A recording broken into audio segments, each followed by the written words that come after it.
Rural urban composition, ग्रामीण नगरीय संगठन और साक्षरता। अरे ये बार डायग्राम कितना कन्फ्यूजिंग है, कुछ समझ नहीं आ रहा है। मुझे लगता है मुझे अपने अध्यापक से बात करनी ही होगी। चलो आओ हम अध्यापक से बात करते हैं, वो बहुत ही आसानी से हमें इसको समझाएंगे। नमस्ते श्रीमान जी। श्रीमान जी, कुछ भी समझ में नहीं आ रहा। अरे बेटा कैसे, मुझे बताओ क्या समझना है। श्रीमान जी, इस चित्र के बारे में बताओ। जब हम पुस्तक में इसके बारे में पढ़ते हैं तो बहुत ही कन्फ्यूजिंग लगता है। आप आसान सामान्य शब्दों में इसके बारे में हमें जानकारी प्रदान करें।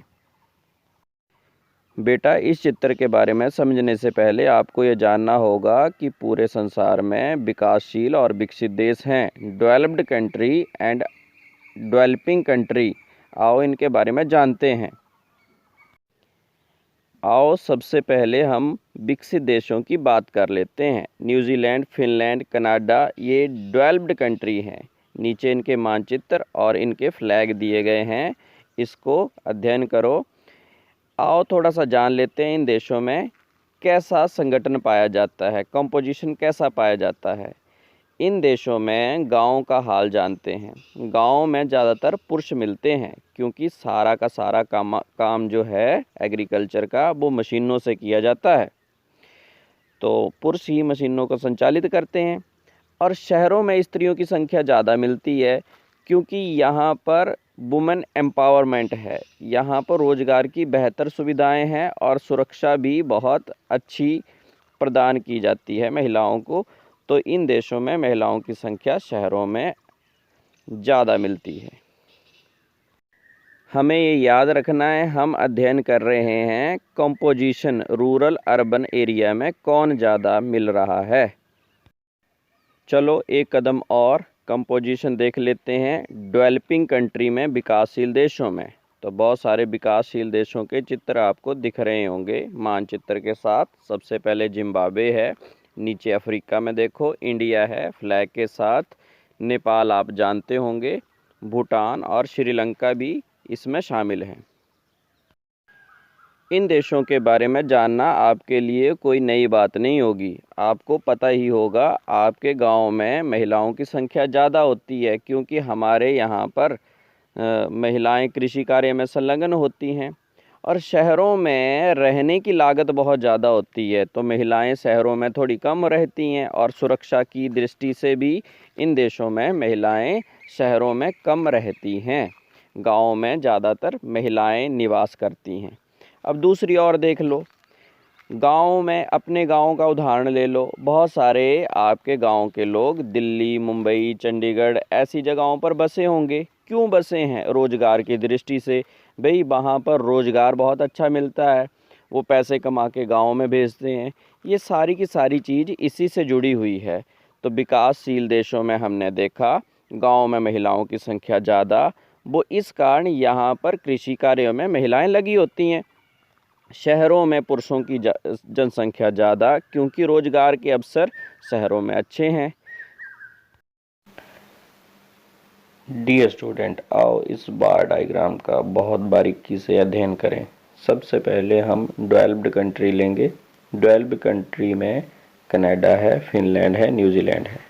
न्यूजीलैंड में लास्ट के दो पिलर हैं और कनाडा में सेकंड पिलर है। अब एक बात ध्यान में रखें कि सारे के सारे पिलर्स केवल महिलाओं को दिखा रहे हैं। जो लाइनों वाले पिलर हैं वो शहरों में महिलाओं को दिखा रहे हैं और जो बॉक्स वाले पिलर हैं वो गांव में महिलाओं को दिखा रहे हैं।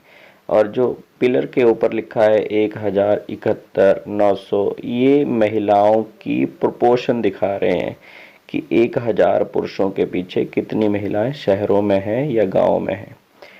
तो इसमें सारी की सारी बात आपको क्लियर हो रही है। जिम्बाब्वे में ज़्यादातर गाँव में है। फिर जब हम ब्राज़ील की बात करते हैं तो ये आपके लिए नया है क्योंकि ब्राज़ील में विकासशील देश होने के नाते भी शहरों में ज़्यादा महिलाएं देखने को मिल रही हैं। नेपाल में गाँव में महिलाएं बहुत ज़्यादा हैं। अगर बात करें फिनलैंड की और न्यूजीलैंड की तो विकसित देश हैं, यहाँ पर शहरों में महिलाएं बहुत ज़्यादा हैं। कारण तो हमने पहले ही डिस्कस कर लिए थे, क्या कारण है इन देशों में शहरों में महिलाएं ज़्यादा होने के, और भी बहुत सारी चीज़ें मैटर करती हैं। तो अब इस डायग्राम को पढ़ना आपके लिए बहुत आसान होगा, आपने इसको पूरी तरह सीख लिया है। डियर स्टूडेंट, लिटरेसी के बारे में कुछ जानते हैं। लिटरेसी क्या है और भारत में लिटरेसी की परिभाषा क्या है। किसी भी देश में साक्षर जनसंख्या का अनुपात सामाजिक आर्थिक विकास का सूचक होता है, क्योंकि इससे रहन सहन के स्तर, महिलाओं की सामाजिक स्थिति, शैक्षणिक सुविधाएं, उपलब्धता तथा सरकार की नीतियों का पता चलता है। आर्थिक विकास का स्तर भी पता चलता है, किससे? शिक्षा से। तो आओ जान लेते हैं महत्वपूर्ण बिंदु।